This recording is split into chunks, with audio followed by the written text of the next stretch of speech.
हाँ जी भाई, जय हिंद सभी बच्चों को। कैसे हैं आप सभी लोग? चलिए एक बार फटाफट कमेंट बॉक्स में लिख के बताइए क्या मेरी आवाज आ रही है सभी दोस्तों को। तो भैया, एनडीए और सीडीएस का पेपर भी खत्म हो गया। और जैसा कि आप उधर देख ही रहे हो कि इधर एनडीए और सीडीएस के पेपर में भी एज इट इज छपा है। आपने टेलीग्राम में मैसेजेस देख ही लिए होंगे। सेम डिक्टो क्वेश्चंस एज इट इज आप लोग के एनडीए और सीडीएस के यूपीएससी के पेपर में, इवन सीडीएस में ज्यादा आया है एज इट इज। तो भाई, आप लोगों को बिल्कुल भी टेंशन लेने की जरूरत है ही नहीं, और मुझे ज़्यादा बोलने की जरूरत है ही नहीं कि कंटेंट आपको ऐसा पढ़ाया जाता है कि कंटेंट के ऊपर कभी कोई शक हो ही नहीं सकता। बस मैं यही कहूंगा, आपसे पढ़ते रहिएगा। हाँ, एक चीज़ और है। मैंने आपको लास्ट में भी बोला था कि हो सकता है स्टार्टिंग में हम स्लो चलें, बट हाँ, इसका सीधा सा रीजन यही होता है कि मैं हर बच्चे को एक साथ लेकर चलना चाहता हूं, ताकि हर बच्चा अच्छे से तैयारी कर ले और स्टार्टिंग में जो ज्यादा सिलेबस है वो छूटे ना। ठीक है। पहले तो मुझे एक बात बताइएगा कि आपका जो ये स्टोरी मेथड है, इसमें आपको मजा आ रहा है कि नहीं आ रहा है? सीधा लर्न हो रहा है कि नहीं हो रहा है? बस ये मैं आपसे पूछना चाह रहा हूं। अगर आपको ये यहां तक मैंने करा दिया था, अगर आपको इसमें मजा आ रहा है और ये लर्न हो रहा है अच्छे से, तो हम इसी मेथड को कंटिन्यू रखेंगे। क्योंकि मुझे बच्चों के मैसेज आ रहे हैं, वो बोल रहे हैं कि सर इसी मेथड से कराइए, और ये बहुत ही यूनिक हो रहा है और हमें एकदम से फटाक से लर्न हो जा रहे हैं। ठीक है। अब ये स्टोरी पूरी हो जाएगी तो इसके ऑब्जेक्टिव क्वेश्चंस दूंगा, जैसे पहली स्टोरी के आप लोगों को दिए थे। और ग्रामर का चैप्टर बेटा आज मैं स्टार्ट नहीं करूंगा।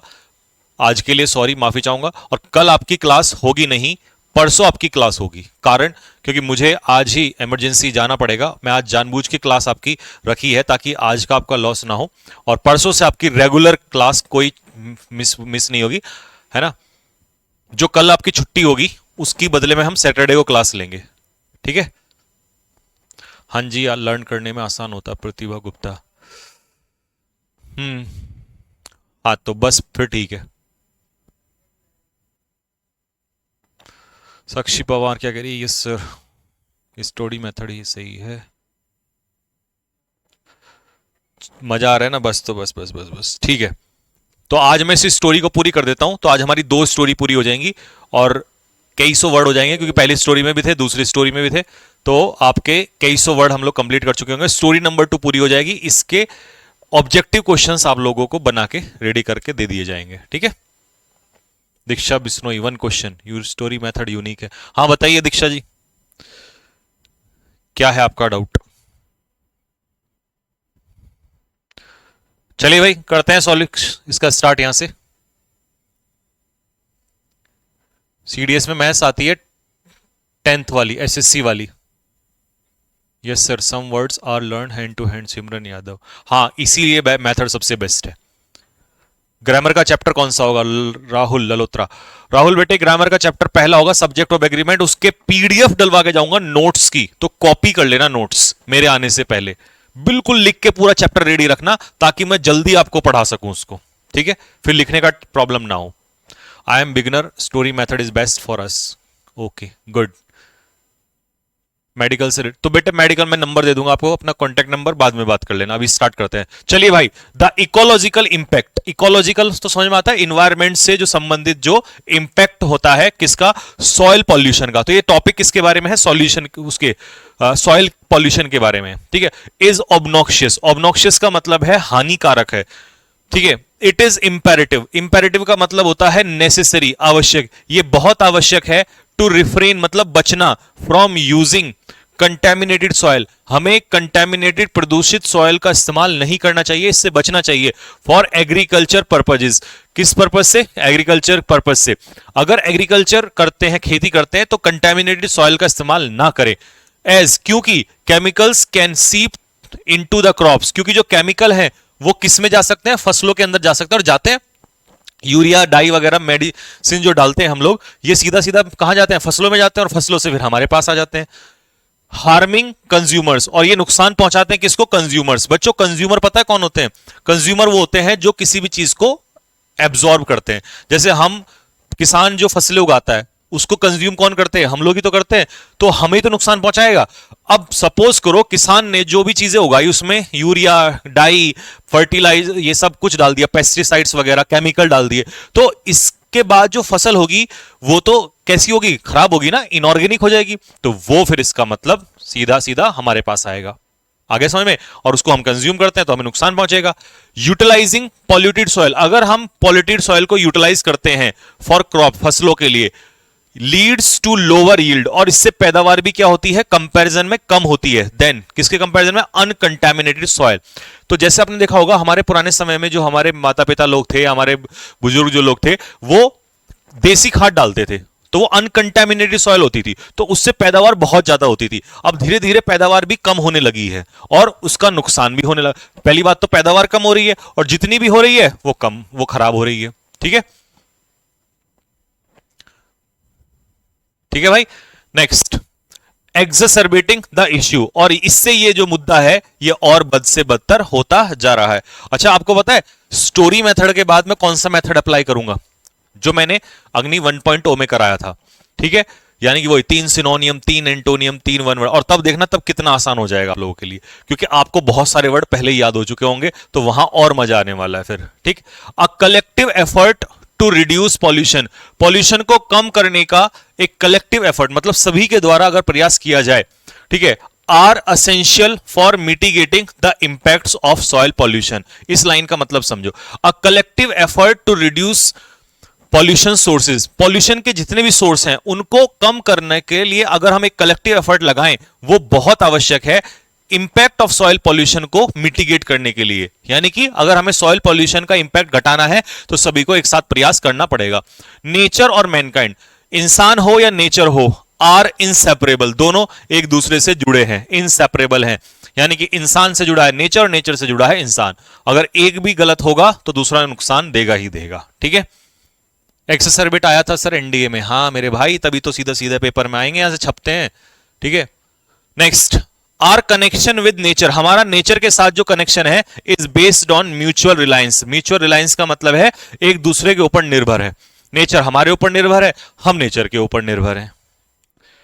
इट हैज बीन आर्ग्यूड, ऐसा काफी बार बहस हुआ है, ऐसा काफी बार डिस्कशन हुआ है, दैट अनरिलेंटिंग डिस्ट्रक्शन, अनरिलेंटिंग का मतलब होता है कॉन्टिन्यूस, यानी कि बिना रुके, लगातार। अगर हमने लगातार डिस्ट्रक्शन, तबाही की, किसकी? रेन फॉरेस्ट की एंड डेसिडस फॉरेस्ट की, मतलब अगर हमने जंगलों को लगातार नुकसान पहुंचाया, उनको काटा, तो इससे क्या होगा? Is justifiable to expand the amount of land use for agriculture purposes.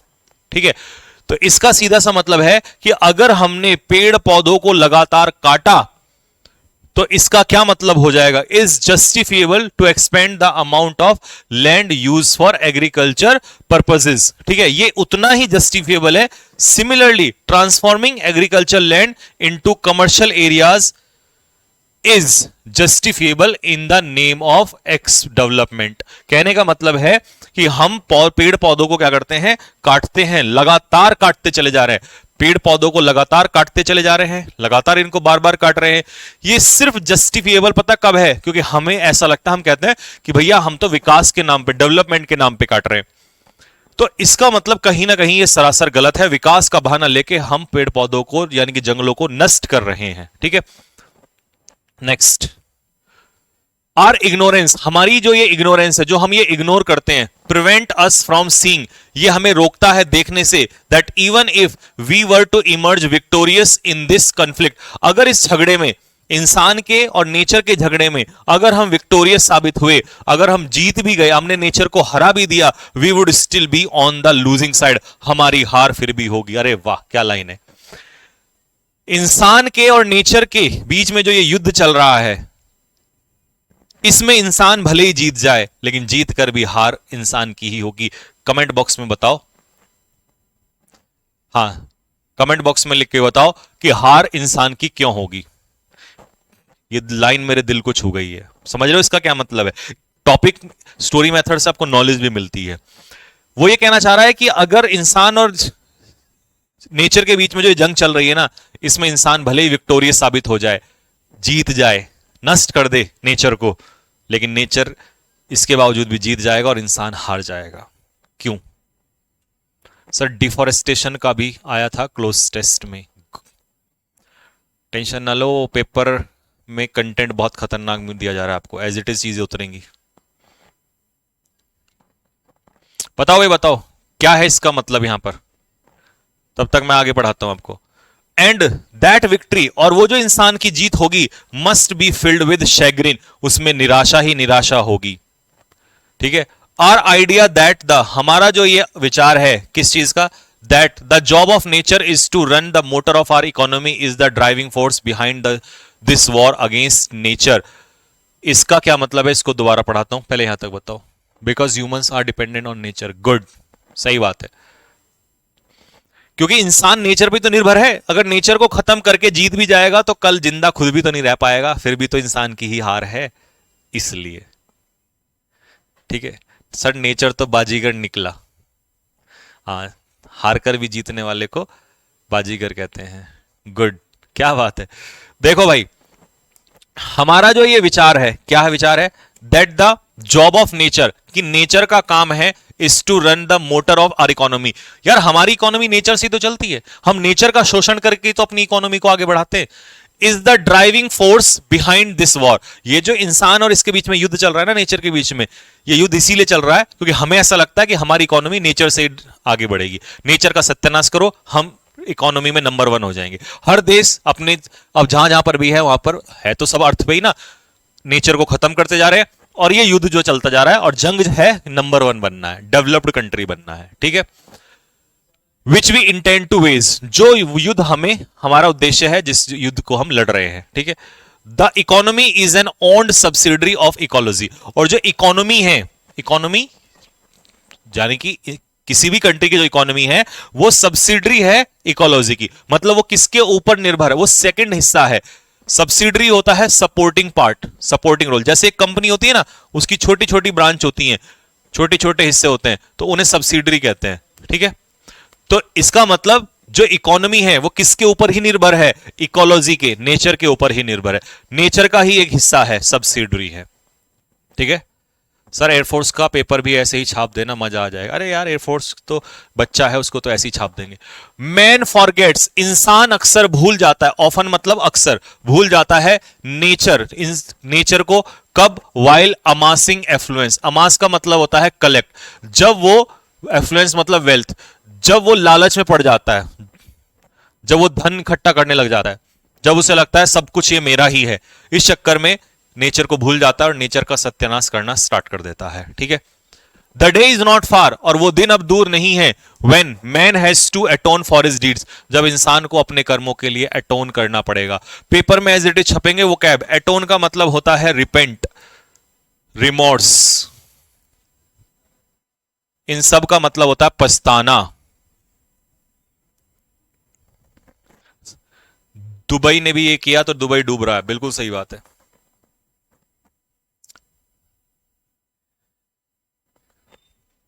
ठीक है भाई, टेंशन ना लो, air force, navy, CHSL, MTS, army clerk, जो भी तुम इससे जुड़े पेपर दोगे सब में छपेगा एज इट इज।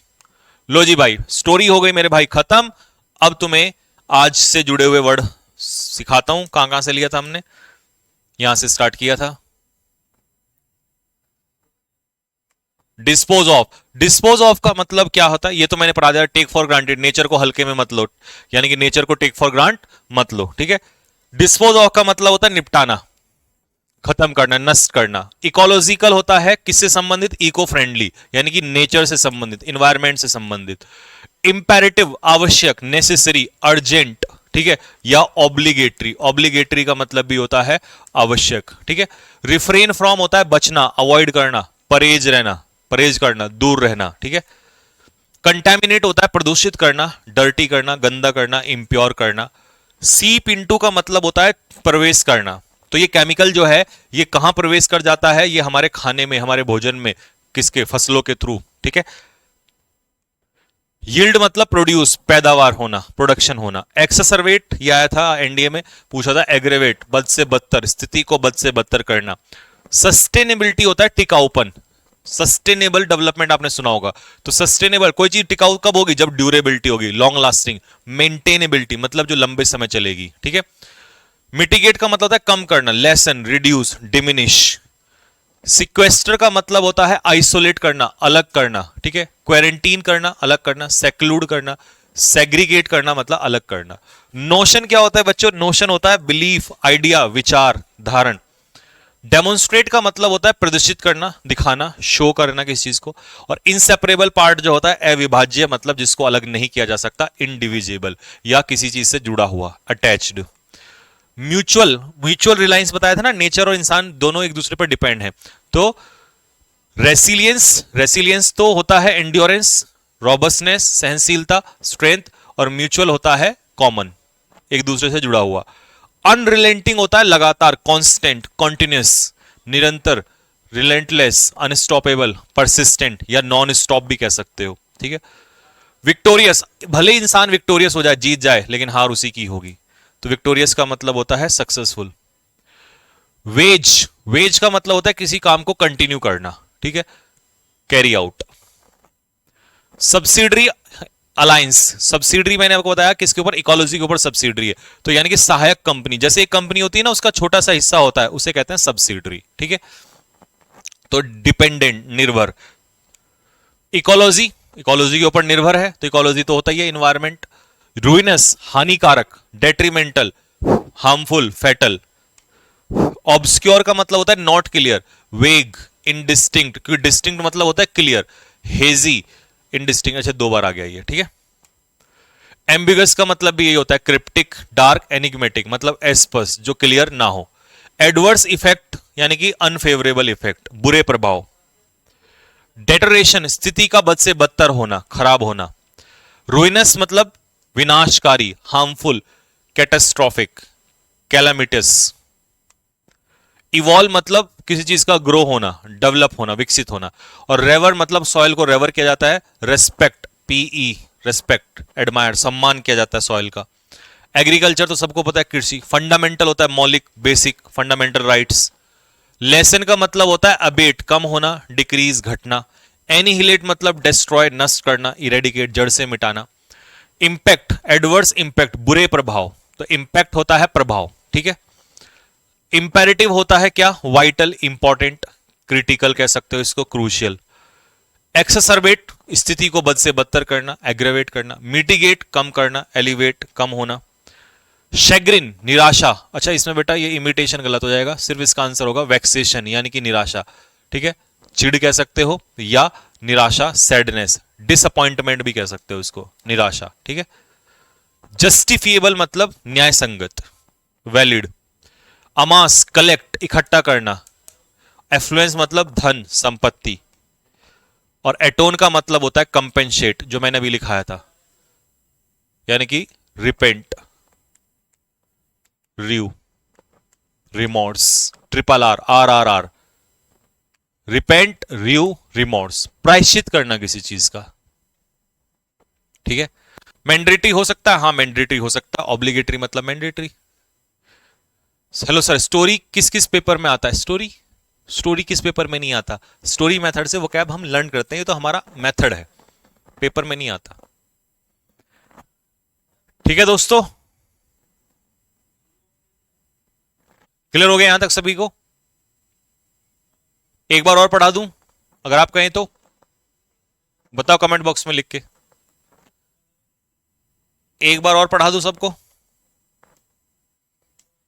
स्टोरी को? वर्ड्स तो खैर पढ़ ही लिए होंगे, अपने नोट्स बना लिए होंगे। स्टोरी आज वाली, जितना हिस्सा आज आज पढ़ा है हमने।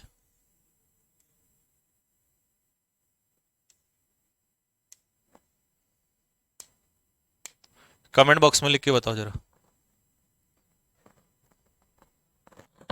नेवी का नोटिफिकेशन आ जाएगा यार, नोटिफिकेशन अगले महीने तक आएगा।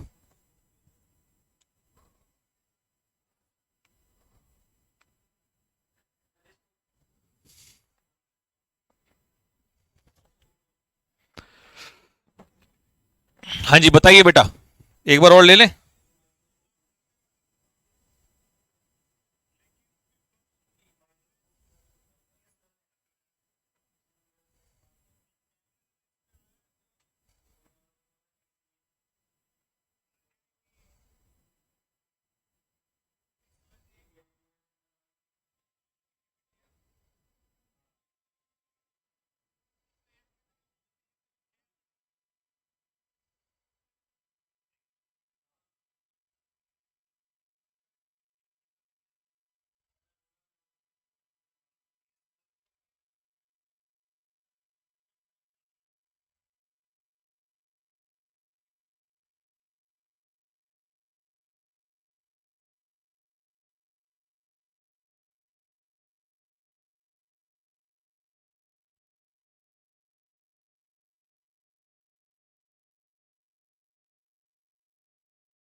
हाँ जी, एक बार फिर से। चलो भाई, देखो, आ जाओ एक बार और, यही याद हो जाएगा। द इकोलॉजिकल इंपैक्ट, दोस्तों इकोलॉजिकल इंपैक्ट होता है इन्वायरमेंटल इंपैक्ट, यानी कि इन्वायरमेंट पर जो इंपैक्ट पड़ेगा सॉयल पॉल्यूशन का, वो बहुत हानिकारक होगा। ऑब्नॉक्शियस मतलब हानिकारक। इट इज आवश्यक, ये बहुत जरूरी है, इंपेरेटिव मतलब आवश्यक, टू रिफ्रेन कि हम बचें, क्या करने से बचें, फ्रॉम यूजिंग कंटेमिनेटेड सॉयल, हम प्रदूषित सॉयल को ना यूज करें। ठीक है, किसके लिए? एग्रीकल्चर पर्पज के लिए। क्यों? क्योंकि केमिकल जो है वो सीप थ्रू मतलब एंटर कर जाता है फसलों में और नुकसान करता है फसलों को खाने वाले को, जिनको कंज्यूमर्स कहते हैं। पॉल्यूटेड सॉयल का इस्तेमाल करना क्रॉप कल्टीवेशन के लिए लीड्स टू लोअर यील्ड, इससे पैदावार कम होती है अनकंटेमिनेटेड सॉइल के कंपैरिजन में, जिससे कि स्थिति और क्या होती जा रही है? बद से बदतर होते जा रही है। यह मुद्दा जो है और खराब होता जा रहा है दोस्तों।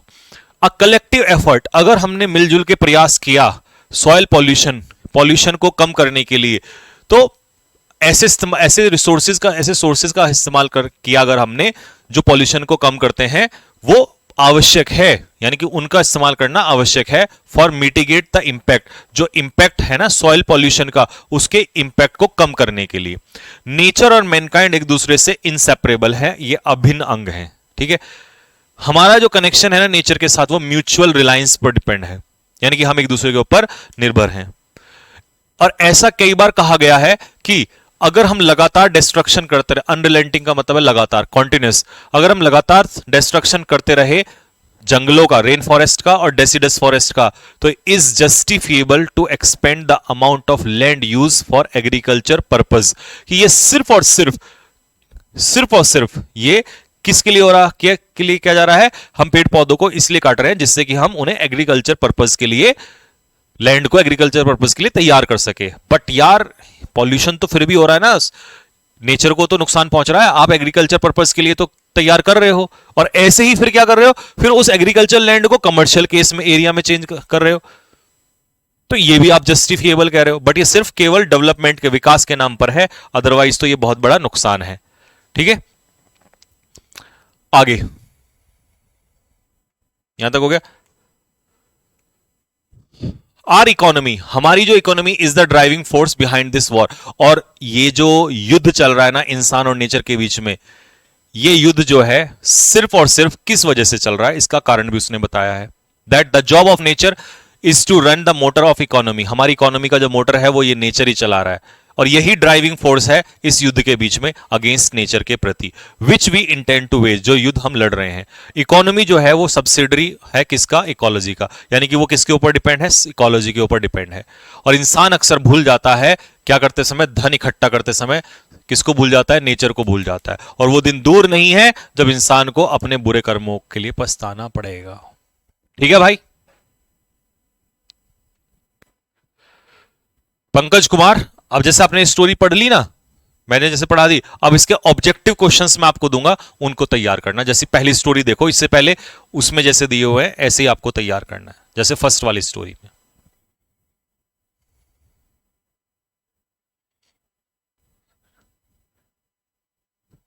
डेसिडस फॉरेस्ट से क्वेश्चन आया था सर जी, आपकी इसी क्लास से 10+ क्वेश्चन आए थे। ओ तेरी, अच्छा उसमें तो नहीं आया था डेसिडस फॉरेस्ट का क्वेश्चन क्लोज टेस्ट में?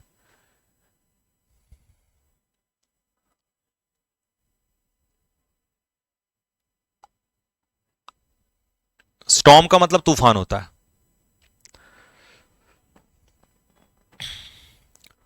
ठीक है भाइयों, तो ये स्टोरी हो गई पूरी। अब आप इसको करना रिवाइज। अब हम आपको मिलेंगे परसों। ठीक है, परसों किस समय? परसों आपको शेड्यूल लग जाएगा। वैसे तो मैं 11 बजे तक पहुंचने की कोशिश करूंगा, अगर 11 बजे किसी कारण से नहीं पहुंच पाया तो फिर मैं आपकी क्लास रात को 9 बजे लूंगा। बस आप देख लेना एक बार सुबह, और उसके बाद लगातार 11 बजे ही सुबह आपकी क्लास रजिस्टर चलेगी, क्योंकि आज मुझे अभी इमरजेंसी निकलना है। तो आज, और आज तो खैर हो ही है क्लास, कल कल की बात है, उसको आप मैनेज कर लेना। फिर उसके बाद आपकी रेगुलर क्लास में लूंगा, और कंटेंट को लेकर आराम से सुकून से बैठ जाओ। बस जो करा रहा हूं उसको रिवाइज करते रहो। पेपर छपेगा एज इट इज छापेंगे। पहले एयरफोर्स में छापा, फिर आपका एनडीए सीडीएस में छापा, और अब एसएससी की बारी है। और एयरफोर्स तो तुम्हें पता ही है, वो तो हमारे हाथ में है। ठीक है,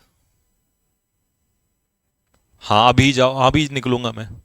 सर स्टोरी लिखें, को भी लिखें, हाँ बेटा स्टोरी भी लिखो यार, ये लिखो तो लिख के और अच्छे से याद होगा। सर मैंने आपकी बेसिक क्लास ही की थी, उसी से 5 क्वेश्चन कर दिए। अच्छा एनडीए में किए होंगे, एनडीए में आए थे इस बार वो पार्ट ऑफ स्पीच के, तो उससे किए होंगे आपने क्वेश्चंस। टेंशन ना लो यार, अब तुम्हारा भाई पढ़ाता है मेहनत करके, ठीक है तुम पढ़ो। ठीक है भाई, मिलते हैं आप लोगों को कल नहीं परसों, ठीक है, और चलाते हैं धमाकेदार सेशंस। तब तक के लिए आप रिवीजन कर लो, मैं फिर कह रहा हूं रिवीजन का मौका मिल रहा है, एक बार ताबड़तोड़ क्लास कर दी ना तो भूत बन जाएगा तुम्हारा फिर। ठीक है, तो सी यू गाइस टिल देन, जय हिंद। हाँ नेवी के लिए क्यों, अच्छा नेवी के लिए क्यों नहीं होगा जब एयरफोर्स के लिए है तो।